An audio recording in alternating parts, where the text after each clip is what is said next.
एक प्राथमिक स्कूल में अंजलि नाम की एक शिक्षिका थी। वह कक्षा 5 की क्लास टीचर थी।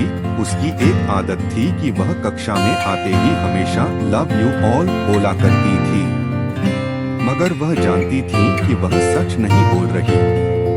वह कक्षा के सभी बच्चों से एक जैसा प्यार नहीं करती थी। कक्षा में एक ऐसा बच्चा था जो उनको फटी आंख भी नहीं भाता था। उसका नाम राजू था। राजू मैली कुचेली स्थिति में स्कूल आ जाया करता है। उसके बाल खराब होते, जूतों के बंद खुले, शर्ट के कॉलर पर मेल के निशान। पढ़ाई के दौरान भी उसका ध्यान कहीं और होता था। मैडम के डांटने पर वह चौंक कर उन्हें देखता, मगर उसकी खाली खाली नजरों से साफ पता लगता रहता कि राजू शारीरिक रूप से कक्षा में उपस्थित होने के बावजूद भी मानसिक रूप से गायब है, यानी प्रेजेंट बॉडी अपसेट माइंड। धीरे धीरे मैडम को राजू से नफरत सी होने लगी। क्लास में घुसते ही राजू मैडम की आलोचना का निशाना बनने लगता। सब बुराई उदाहरण राजू के नाम पर किए जाते। बच्चे उस पर खिलखिलाकर हंसते और मैडम उसको अपमानित करके संतोष प्राप्त करती। राजू ने हालांकि किसी बात का कभी कोई जवाब नहीं दिया था। मैडम को वह एक बेजान पत्थर की तरह लगता जिसके अंदर आत्मा नाम की कोई चीज नहीं थी। प्रत्येक डांट, व्यंग्य और सजा के जवाब में वह बस अपनी भावनाओं से खाली नजरों से उन्हें देखा करता और सिर झुका लेता। मैडम को अब इससे गंभीर नफरत हो चुकी थी। पहला सेमेस्टर समाप्त हो गया और प्रोग्रेस रिपोर्ट बनाने का चरण आया तो मैडम ने राजू की प्रगति रिपोर्ट में यह सब बुरी बातें लिख मारी। प्रगति रिपोर्ट माता पिता को दिखाने से पहले हेडमास्टर के पास जाया करती थी। उन्होंने जब राजू की प्रोग्रेस रिपोर्ट देखी तो मैडम को बुला लिया। मैडम, प्रगति रिपोर्ट में कुछ तो राजू की प्रगति भी लिखनी चाहिए। आपने तो जो कुछ लिखा है इससे राजू के पिता इससे बिल्कुल निराश हो जाएंगे। मैडम ने कहा, मैं माफी मांगती हूँ, लेकिन राजू एक बिल्कुल भी अशिष्ट और निकम्मा बच्चा है। मुझे नहीं लगता कि मैं उसकी प्रगति के बारे में कुछ लिख सकती हूँ। मैडम घृणित लहजे में बोलकर वहाँ से उठकर चली गई। स्कूल की छुट्टी हो गई आज तो। अगले दिन हेडमास्टर ने एक विचार किया और उन्होंने चपरासी के हाथ मैडम की डेस्क पर राजू की पिछले वर्षों की प्रगति रिपोर्ट रखवा दी। अगले दिन मैडम ने कक्षा में प्रवेश किया तो रिपोर्ट पर नजर पड़ी। पलटकर देखा तो पता लगा कि यह राजू की रिपोर्ट है। मैडम ने सोचा कि पिछली कक्षाओं में भी राजू ने निश्चय ही यही गुल खिलाए होंगे। उन्होंने सोचा और कक्षा 3 की रिपोर्ट खोली। रिपोर्ट में टिप्पणी पढ़कर उनकी आश्चर्य की कोई सीमा न रही जब उन्होंने देखा कि रिपोर्ट उसकी तारीफों से भरी पड़ी है। राजू जैसा बुद्धिमान बच्चा मैंने आज तक नहीं देखा। बेहद संवेदनशील बच्चा है और अपने मित्रों और शिक्षक से बेहद लगाव रखता है। यह लिखा था। अंतिम सेमेस्टर में भी राजू ने प्रथम स्थान प्राप्त कर लिया है। मैडम ने अनिश्चित स्थिति में कक्षा 4 की रिपोर्ट खोली। राजू ने अपनी मां की बीमारी का बेहद प्रभाव लिया। उसका ध्यान पढ़ाई से हट रहा है। राजू की मां को अंतिम चरण का कैंसर हुआ है। घर पर उसका और कोई ध्यान रखने वाला नहीं है। जिसका गहरा प्रभाव उसकी पढ़ाई पर पड़ा है। लिखा था। नीचे हेडमास्टर ने लिखा कि राजू की मां मर चुकी है और इसके साथ ही राजू के जीवन की चमक और रौनक भी। उसे बचाना होगा इससे पहले कि बहुत देर हो जाए। यह पढ़कर मैडम के दिमाग पर भयानक बोझ हावी हो गया। कांपते हाथों से उन्होंने प्रगति रिपोर्ट बंद की। मैडम की आंखों से आंसू एक के बाद एक गिरने लगे। मैडम ने साई से अपने आंसू पोंछे।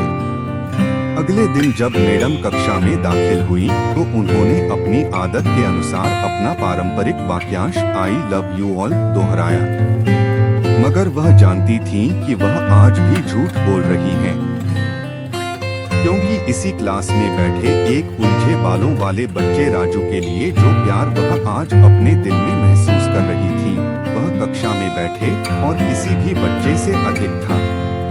पढ़ाई के दौरान उन्होंने रोजाना दिनचर्या की तरह एक सवाल राजू पर दागा और हमेशा की तरह राजू ने सिर झुका लिया।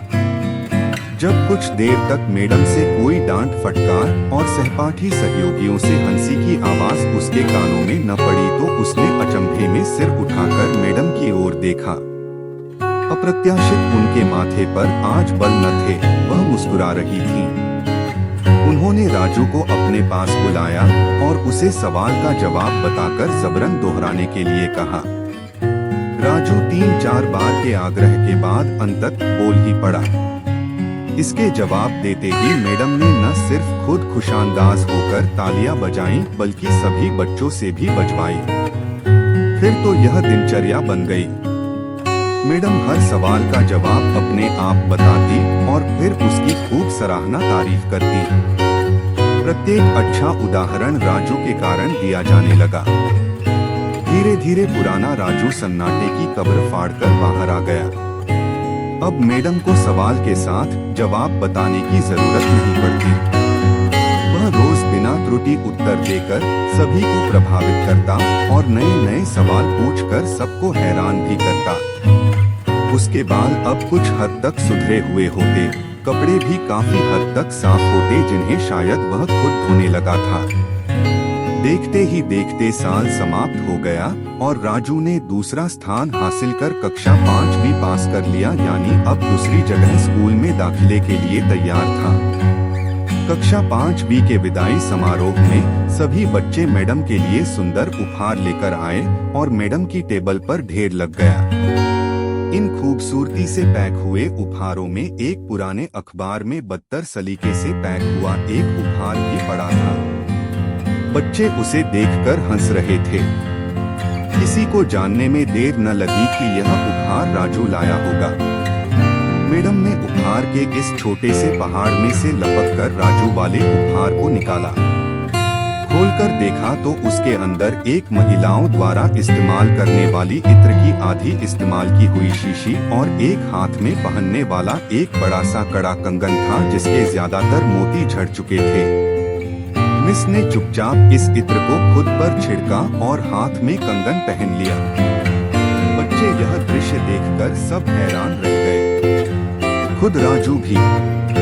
आखिर राजू से रहा न गया और मिस के पास आकर खड़ा हो गया। कुछ देर बाद उसने अटक अटक कर मैडम को बोला, आज आप में से मेरी माँ जैसी खुशबू आ रही है। इतना सुनकर मैडम के आंखों में आंसू आ गए और मैडम ने राजू को अपने गले से लगा लिया। राजू अब दूसरी स्कूल में जाने वाला था। राजू ने दूसरी जगह स्कूल में दाखिले ले लिया था। समय बीतने लगा। दिन सप्ताह महीने और महीने साल में बदलते भला कहाँ देर लगती है। मगर हर साल के अंत में मैडम को राजू से एक पत्र नियमित रूप से प्राप्त होता जिसमें लिखा होता कि इस साल कई नए टीचर्स से मिला, मगर आप जैसा मैडम कोई नहीं था। फिर राजू की पढ़ाई समाप्त हो गया और पत्रों का सिलसिला भी समाप्त। कई साल आगे गुजरे और मैडम रिटायर हो गयी।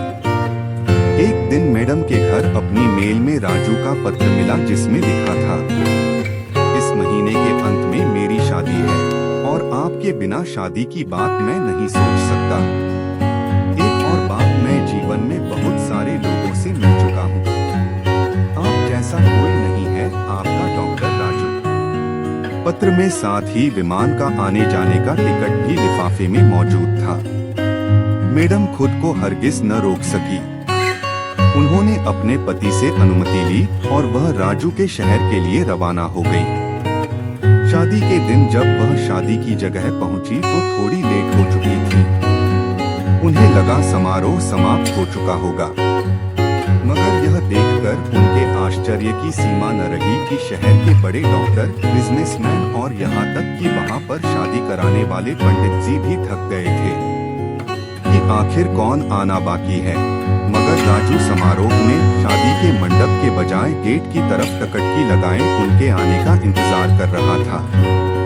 फिर सबने देखा कि जैसे ही एक बुढ़ी औरत ने गेट से प्रवेश किया, राजू उनकी ओर लपका और उनका वह हाथ पकड़ा जिसमें